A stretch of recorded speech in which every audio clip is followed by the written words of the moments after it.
Hello, everyone. Welcome to today's lecture. I'm Advocate Sakshi Aswal, and today I'll be discussing a very integral part of contract law, which is performance and discharge of contracts. And in this particular lecture, we'll try to delve deep into the legal provisions and some landmark judgments.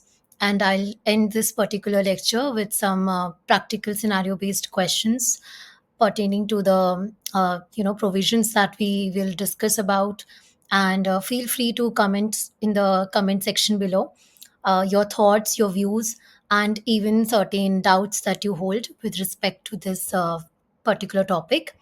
So let's start with today's session. Um, so we'll be discussing section 37 to 67, and we'll try to analyze those particular sections. um, and सबसे पहले हम section 37 को trace करेंगे, उसको समझने का try करेंगे, जो कॉन्ट्रैक्ट परफॉर्मेंस का कॉर्नरस्टोन है।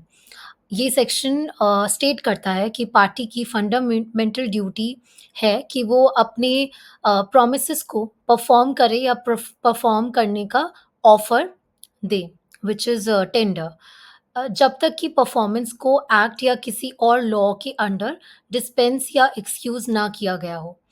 ये मैंडेट कॉन्ट्रैक्ट की बाइंडिंग नेचर को अंडरस्कोर करता है और सारे सब्सिक्वेंट राइट्स और ऑब्लिगेशंस का लीगल बेसिस है।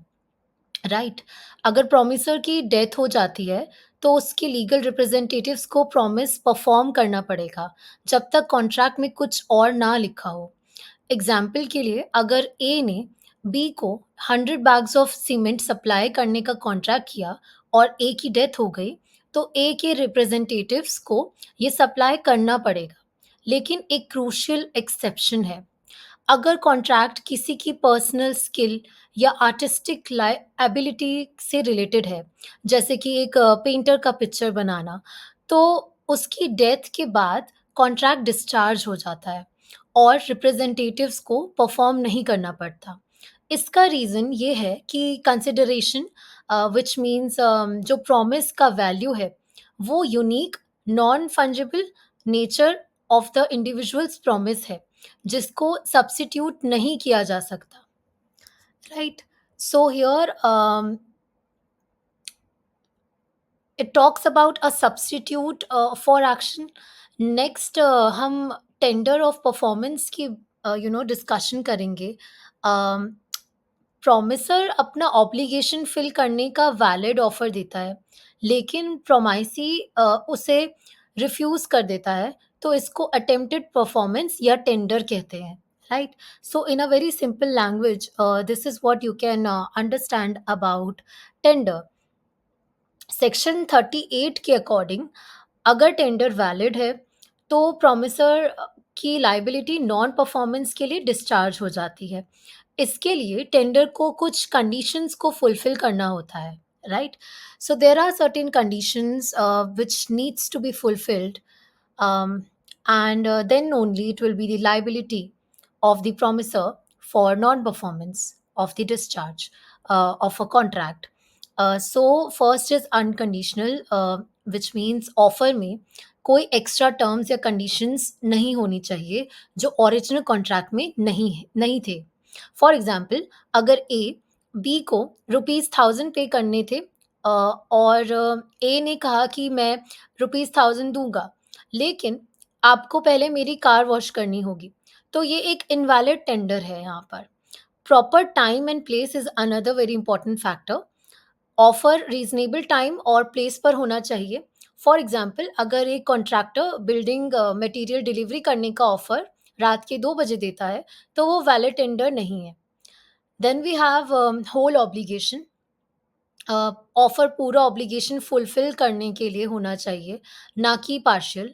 Then we have opportunity for inspection. अगर गुड्स की डिलीवरी है, तो प्रोमाइसी को इंस्पेक्ट करने का पूरा चांस मिलना चाहिए। Next we have willingness and ability. Promisor को परफॉर्म करने के लिए विलिंग और एबल होना बहुत इम्पोर्टेंट है। एक इम्पॉर्टेंट डिफरेंस है टेंडर ऑफ गुड्स और टेंडर ऑफ मॉनेटरी डेट में। गुड्स के टेंडर में अगर प्रोमाइसी रिफ्यूज़ करता है, तो प्रोमिसर अपनी लायबिलिटी से कंप्लीटली डिस्चार्ज हो जाता है और वो गुड्स वापस ले सकता है।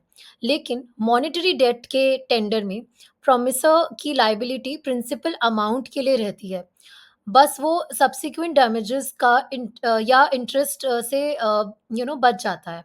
So here the promisor may not have to pay for the damages and in the interest, but जो प्रिंसिपल अमाउंट था यहाँ पर वो पे करना ही पड़ेगा, राइट?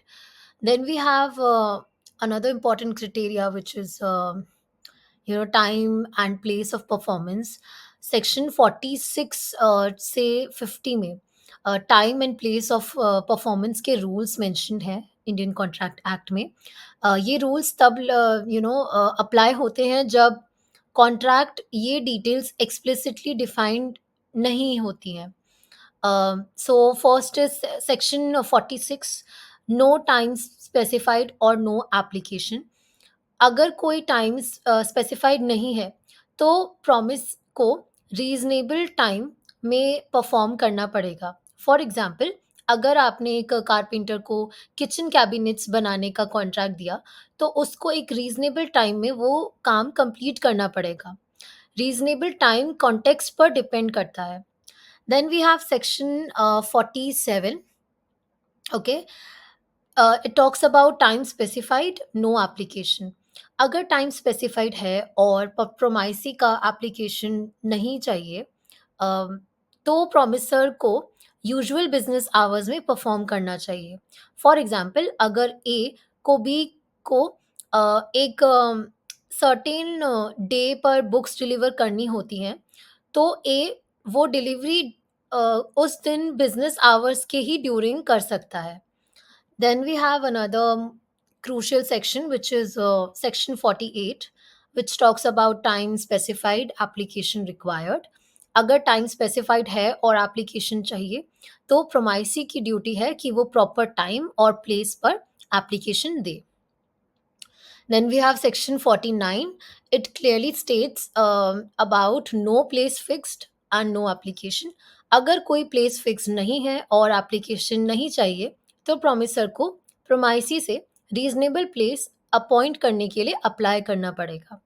ये रूल्स इसलिए इम्पॉर्टेंट हैं क्योंकि वो अकाउंटेबिलिटी सेट करते हैं और ब्रीच प्रूफ करना ईजी हो जाता है with respect to the same. Then, talking about the modes of discharge, termination of contract. Contract discharge होने का मतलब है कि पार्टीज की लीगल ऑब्लिगेशंस एंड हो जाती हैं। इसके काफ़ी मोड्स हैं। First, discharge by performance. जब दोनों पार्टीज ने अपने ऑब्लिगेशंस कंप्लीटली फुलफिल कर दिए हों, ये सबसे कॉमन वे है। This is the most common mode of discharge, right? where both the parties have completely fulfilled their obligations. Then we have this crucial aspect to it. इसमें substantial performance का concept भी आता है, जहाँ माइनर डिविएशंस के बाद भी despite that contract discharge हो जाता है, स्पेशली कंस्ट्रक्शन कॉन्ट्रैक्ट्स में। फॉर एग्जांपल, एक बिल्डर ने घर बनाया, लेकिन एक विंडो थोड़ी गलत फिट हो गई, right? It got constructed in a wrong way और not as per the needs of the party. इस केस में कॉन्ट्रैक्ट डिस्चार्ज हो जाता है और बिल्डर को पेमेंट मिलती है, लेकिन उसको माइनर डेफिशिएंसीज के लिए डैमेजेस पे करने पड़ सकते हैं। Then we have discharge by mutual agreement. जब parties, within their, I would say on the basis of their terms and conditions and as per their convenience, एक consent के साथ contract को end करते हैं। इसमें 3 मेन फॉर्म्स हैं, in with respect to discharge by mutual agreement. First is novation, which is described in section 62. Old contract की जगह एक न्यू कॉन्ट्रैक्ट बन जाता है। इसमें एग्जाम्पल, ए ने बी से ₹10,000 बोरो किए। फिर वो दोनों अग्री करते हैं कि ए बी को रुपीज 5,000 कैश और एक पेंटिंग देगा instant instead of the rest of the amount. Original debt contract discharge हो गया, right. Rescission, it is provided in section 62। Parties contract को कैंसिल कर देते हैं। एग्जाम्पल, ए और बी ने एक डील कैंसिल कर दी क्योंकि मार्केट कंडीशंस काफ़ी चेंज हो गई। Then we have alteration, it is provided in the section 62। Existing contract के टर्म्स में चेंज किया जाता है इसमें। एग्जाम्पल, ए और बी ने गुड्स की डिलीवरी डेट आगे एक्सटेंड कर दी। Then we have discharge by impossibility. Basically जब कोई अनफोर्सीन इवेंट परफॉर्मेंस को इम्पॉसिबल बना दे, इसको डॉक्ट्रिन ऑफ फ्रस्ट्रेशन भी कहते हैं। Then we have discharge by breach, जब एक पार्टी अपने ऑब्लिगेशंस को परफॉर्म नहीं करता, so that's what we would state as discharge by breach. Okay, I hope all these points are clear, and feel free to go through this particular you know uh, chart, this particular table, and these notes, so that it is more clear to you. Now we'll discuss a case, Satyabrata Ghosh versus Mugniram Bangor and Co. And company. अब हम इस case को discuss करेंगे जो doctrine of frustration के लिए एक landmark judgement है। इसके फैक्ट्स ये हैं कि मंगनीराम बंगूर एंड कंपनी एक लैंड डेवलपमेंट कंपनी थी जो प्लॉट्स सेल कर रही थी और इंफ्रास्ट्रक्चर बनाने का प्रॉमिस किया था। यहाँ पर जो बायर है, हु इज़ सत्याव्रता घोष, उसने एक प्लॉट परचेज किया वर्ल्ड वॉर टू के ड्यूरिंग। गवर्नमेंट ने टेम्पररी फॉर्म से उस लैंड का एक पार्ट मिलिट्री पर्पसेस के लिए रिक्विजिशन कर लिया था। इसकी वजह से कंपनी इंफ्रास्ट्रक्चर डेवलप नहीं कर पाई। कंपनी ने क्लेम किया कि कॉन्ट्रैक्ट फ्रस्ट्रेटेड हो गया है ड्यू टू इम्पॉसिबिलिटी। सत्यव्रता घोष ने स्पेसिफिक परफॉर्मेंस की डिमांड की और ये डिमांड करते हुए लॉ सूट फाइल किया। लीगल इशू यहाँ क्या रेज हुए? क्या गवर्नमेंट के टेम्परेरी रिक्विजिशन ऑर्डर से कॉन्ट्रैक्ट परफॉर्म करना इम्पॉसिबल हो गया था according to section 56? Judgment which was held in this case was that supreme court ने सत्याव्रता घोष के फेवर में रूलिंग दी थी। कोर्ट ने स्टेट किया कि कॉन्ट्रैक्ट फ्रस्ट्रेटेड नहीं हुआ था। उन्होंने सेक्शन 56 के टर्म इम्पॉसिबल को क्लैरिफाई किया और कहा कि इसका मतलब सिर्फ फिजिकल इम्पॉसिबिलिटी नहीं है। इनफैक्ट ऐसी सिचुएशंस भी हैं जहां कॉन्ट्रैक्ट का पर्पस फंडामेंटली अंडरमाइन हो जाता है, लेकिन टेम्पररी हार्डशिप्स या डिलेज फ्रस्ट्रेशन नहीं माना जाता। कोर्ट ने एफर्म किया कि सेक्शन 56 इंडियन स्टैट्यूटरी लॉ के लिए सेल्फ सफिशिएंट प्रोविजन है। So I hope this particular case has been quite clear to you, and you have understood this particular topic in a more better sense. So as we have analyzed Indian Contract Act 1872, contract की performance और discharge के लिए एक robust और comprehensive framework provide करता है। Sections 37 to 64 का analysis हमें ये ऑब्जर्व करवाता है, या ये we can say that it makes us realise कि ये एक लॉजिकल और इंटरकनेक्टेड लीगल सिस्टम है जहां परफॉर्मेंस की प्राइमरी ड्यूटी को डिस्चार्ज के मैकेनिज्म के साथ बैलेंस किया गया है। टेंडर ऑफ परफॉर्मेंस और rules for time and place जैसी प्रोविजंस पार्टीज की लीगल ऑब्लिगेशंस को क्लैरिफाई करती हैं और उन्हें नॉन कोऑपरेटिव बिहेवियर से प्रोटेक्ट भी करती हैं, राइट। मोड्स ऑफ डिस्चार्ज जैसे कि परफॉर्मेंस, म्यूचुअल अग्रीमेंट या ऑपरेशन ऑफ लॉ, पार्टीज को अपने कॉन्ट्रैक्चुअल रिलेशनशिप्स को फ्लेक्सिबिलिटी और फेयरली मैनेज करने के लिए लीगल टूल्स प्रोवाइड करते हैं। Doctrine of frustration, as we have discussed, specially state करता है कि कैसे लॉ अनफोर्सीन सर्कमस्टांसेस को अडॉप्ट कर सकता है। Satyabrata Ghosh versus Mugneeram Bangur and company का लैंडमार्क जजमेंट एक पावरफुल रिमाइंडर है कि जुडिशरी स्टैट्यूटरी प्रिंसिपल्स को इंटरप्रेट करने और सॉलिडिफाई करने में क्रूशियल रोल प्ले करते हैं। इस केस ने सिर्फ एक लीगल एम्बिग्युइटी को ही नहीं रिजॉल्व किया, इनफैक्ट इंडियन लॉ की सेल्फ सफिशिएंसी को भी अफर्म किया है, जो even in present times it is still prevalent. Commercial agreements की इंटरप्रिटेशन को गाइड करता है ये पर्टिकुलर प्रिंसिपल। अल्टीमेटली ये प्रोविजंस एक प्रिडिक्टेबल और इक्विटेबल लीगल एनवायरनमेंट फॉस्टर करने के लिए इंटीग्रल हैं। So that's it for today's lecture.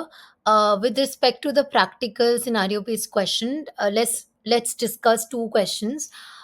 First, Rohan agrees to paint a portrait for Sonia at rupees 50,000. Before he can start, Rohan suffers a serious injury that permanently disables his right hand. Is this contract discharged? Justify your answer. So the answer would be yes, the contract is discharged by impossibility.